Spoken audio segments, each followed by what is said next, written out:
The trouble began early on a warm Saturday morning when I was tending to my small orchard just inside the boundary of my 20-acre property place. I'd bought specifically for peace, privacy, and the absolute joy of not having to deal with anyone else's rules. The air was still, the birds were chirping, and everything felt quietened if I heard the grinding squeal of tires on gravel and looked up to see a white SUV with the HOA emblem plastered across the side, rolling up to my front gate like it owned the place. At first, I thought they must have been lost.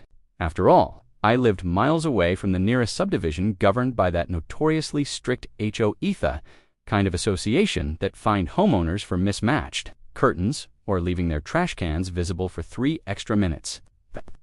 Leaned on my rake, expecting a simple question about directions, but when 3 officers stepped out, including the HOA president, a pinched-faced man named Ronald who carried a clipboard like it was a badge of honor, I immediately realized this wasn't a social call. He marched right up to my gate, rattled it like he thought it would magically open, and announced that they were requiring permanent access through my private road so that homeowners from their neighborhood could shorten their commute to the highway by 15 minutes. I blinked at him, thinking it had to be a joke, but Ronald cleared his throat and began reading some self-written order of intent, claiming that my land was subject to community easement expectations, even though my property existed long before their subdivision had ever been built.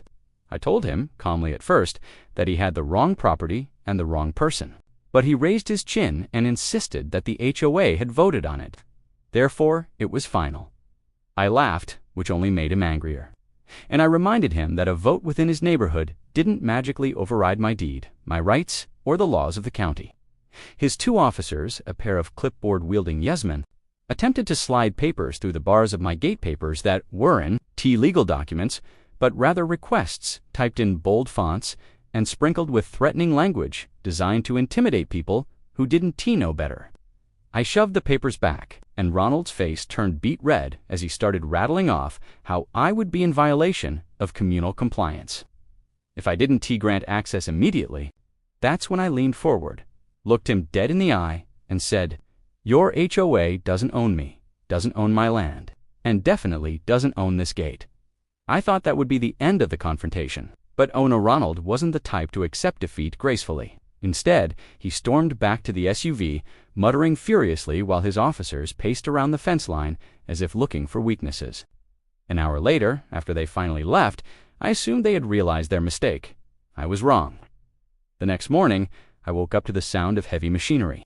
I rushed outside only to find a construction crew setting up orange cones near my gate, preparing to dig a trench that would supposedly connect their paved road to my gravel driveway.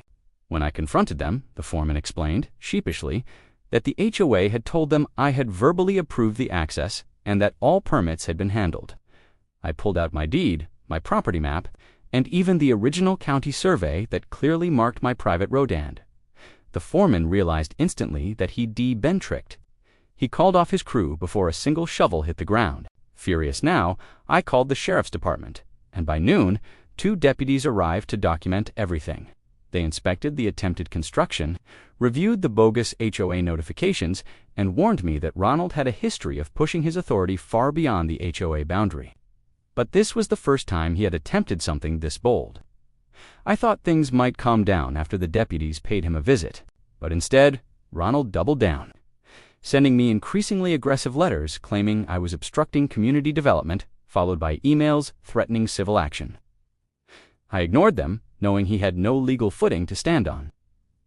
A week later, however, things escalated again when the HOA held a meeting and voted unanimously, according to the new letter taped to my gate, to seize temporary access pending a community easement hearing. That's when I realized Ronald was trying to create a paper trail that looked official enough to mislead outsiders. So I hired an attorney, who laughed out loud after reading the HOA's so-called rulings, and immediately drafted a cease and desist letter so sharp it could have sliced Ronald's clipboard in half. The sheriff's office also warned him that any further attempts to enter my property would result in trespassing charges. For a few days, things finally went quiet, and I allowed myself to believe the storm had passed until I spotted a drone hovering above my backyard, nosing around like it was scouting terrain. I followed it with binoculars, traced it back to the subdivision, and captured enough video evidence to file a harassment report. That was the breaking point. When the deputies confronted Ronald this time, they discovered he had been collecting surveillance footage of my property in a binder labeled Access Justification. They immediately confiscated it. The county stepped in next, reviewing the HOA's actions and discovering multiple violations, including unauthorized construction attempts and misuse of association funds to pursue what they politely called a personal crusade. The HOA board held an emergency meeting during which several members turned on Ronald once they realized he had lied to them and put the entire association at legal risk. By the end of the week, he had been removed from his position, fined by the county, and threatened with prosecution if he ever stepped foot near my gate again. The new acting president mailed me an apology short, but since Saran promised the HOA would cease all attempts to access my land.